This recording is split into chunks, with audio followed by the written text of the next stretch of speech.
जिला बालाघाट में स्वास्थ्य एवं परिवार कल्याण विभाग में जिला स्वास्थ्य अधिकारी डॉक्टर परेश उपलव पर सिंडिकेट बनाकर सीएचओ एवं एनएम नर्स के स्थानांतरण में 5 करोड़ की अवैध वसूली का आरोप लगने एवं स्थानांतरण को लेकर किरनापुर बीएमओ वर्ष चौबे ने एवं सीएचओ निराशा लिल्हारे के बीच बातचीत के ऑडियो के वायरल होने के बाद स्वास्थ्य विभाग में हड़कंप मच गया। इस संबंध में सीएचएमओ परेश उपलव द्वारा आनंद फानंद में जांच दल गठित कर दोषियों के खिलाफ कार्रवाई की बात कही गई। वहीं स्थानांतरण में अवैध वसूली का आरोप लगाने वाले पूर्व विधायक एवं संयुक्त क्रांति पार्टी के राष्ट्रीय अध्यक्ष किशोर समृद्धि पर मानहानि का केस किए जाने की बात कही है।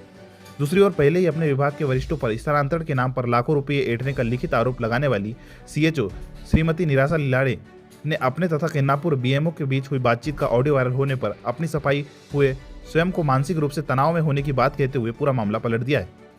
जिसके बाद इस पूरे मामले में पूर्व विधायक श्री समृद्धि ने कलेक्टर बालाघाट से इस मामले में शीघ्र हस्तक्षेप की बात कहते हुए मामले की गंभीरता से जांच कराए जाने की पुनः मांग की है।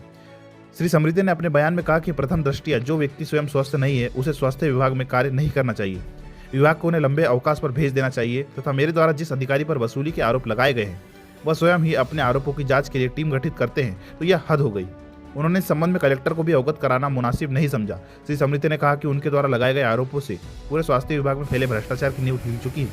पिछले 7-8 सालों में जो भ्रष्टाचार का व्यवसाय फल फूल रहा था उसकी दुकान बंद होने की कगार पर है। यह मामला यहीं पर थमने वाला नहीं है, अभी और आगे जाने वाला है और मुझ पर मानहानि का केस करने वाले भी स्वतंत्र है, वो करके दिखाए। इस मामले की निष्पक्ष जांच के लिए वह माननीय उच्च न्यायालय की शरण लेंगे और सीबीआई जांच की मांग करेंगे ताकि दोषित पर सख्त कार्रवाई हो सके।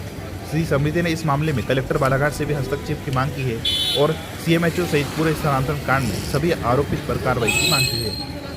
ये जैसे कि आपने कलेक्टर महोदय को शिकायत की थी कि सीएचओ और नर्सों को जो ट्रांसफ़र किए गए उनमें भारी पैसे लिए गए हैं, जिसकी जांच को लेकर तो क्या हुआ उसमें? देखिए, अभी कलेक्टर साहब ने तो उसमें कोई जांच दिखाई नहीं है, लेकिन सीएमएचओ ने उस पूरे मैटर पे 14 तारीख को इंक्वायरी बिठाई। अब उसका कहना है कि मैंने अपने कनिष्ठ अधिकारियों के खिलाफ जांच बिठाई। मेरा कहना कनिष्ठ और उसे बड़े कोई बात हो, आपके अगेंस्ट आरोप है, आप नहीं बिठा सकते। उस पूरे मैटर पे मुख्य पॉइंट जांच का ये है कि भारतीय जनता पार्टी के जिला अध्यक्ष है जिसके रिकमेंड पर ट्रांसफ़र हुई, जिसको कॉन्स्टिट्यूशनल पावर नहीं है, पहले उसकी जांच होना चाहिए। दूसरी, जिन सीएचओ या एनएम और जिन लोगों ने ऑडियो के माध्यम से अपनी बातें रखी है वो लोग उनके ऑडियो की जांच होना चाहिए। पूरा मैटर क्योंकि सीबीआई इंक्वायरी का। दूसरा, एक सीएचओ ने अभी बयान बदला है, तो वो सीएचओ से कैसे बयान बदला, इंक्वायरी ऑफिसर कैसे बयान बदलवा सकता है? उस सीएचओ की शिकायत है, उसने खुद शिकायत की है, उसके ऑडियो हैं। तो मेरा कहना, उसका कहना है कि मैं मानसिक रोगी, मेरा मानसिक स्थिति ठीक नहीं। तो स्वास्थ्य सेवाओं में आपको पता होना चाहिए कि जिनकी मानसिक स्थिति ठीक नहीं होती उनको लंबी सेवा में छुट्टी में भेजा जाता है। जिनकी मानसिक स्थिति ठीक नहीं होती उनसे सरकारी काम नहीं कराए जाते। तो कलेक्टर से मेरा कहना है कि उस सीएचओ को पहले तो छुट्टी भेजो ताकि उसकी मानसिक स्थिति बिल्कुल ठीक नहीं है। दूसरी बात, बिना कलेक्टर के निर्देश पे इंक्वायरी कैसी हुई? दूसरा, जिस व्यक्ति के अगेंस्ट आरोप है वही अपने सबऑर्डिनेट के खिलाफ या अपने खिलाफ वो कैसे इंक्वायरी के आदेश दे सकता है?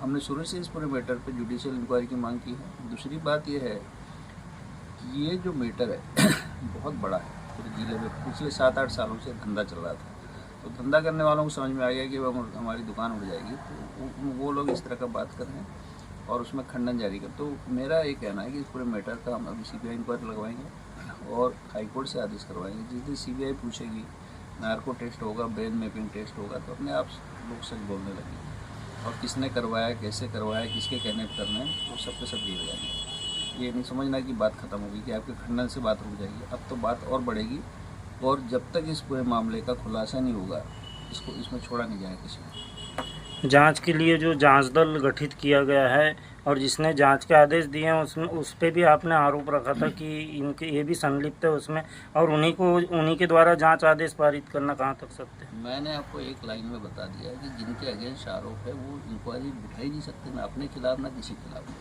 दूसरा, मैंने सीएमएचओ का आपको बोल के रखा था, उसका कहना है कि मैं मानहानि का दावा करूँ। मेरा कहना, करो मानहानि का दावा, मैं भी देखता हूँ सिविल सर्विस कंडक्ट रूल में किस तरह आप काम करते हो, कैसे करते हैं, हमारे सेवा में किस तरह के काम करो, आपके पास संपत्ति कितनी, कितना पैसा आपने जमा किया, हम सब जानते हैं आपके बारे में। जिस दिन आपके यहाँ पे ईओडब्ल्यू लोकायुक्त सीबीआई आ जाएगी, सब टिकड़ी निकल जाएगी।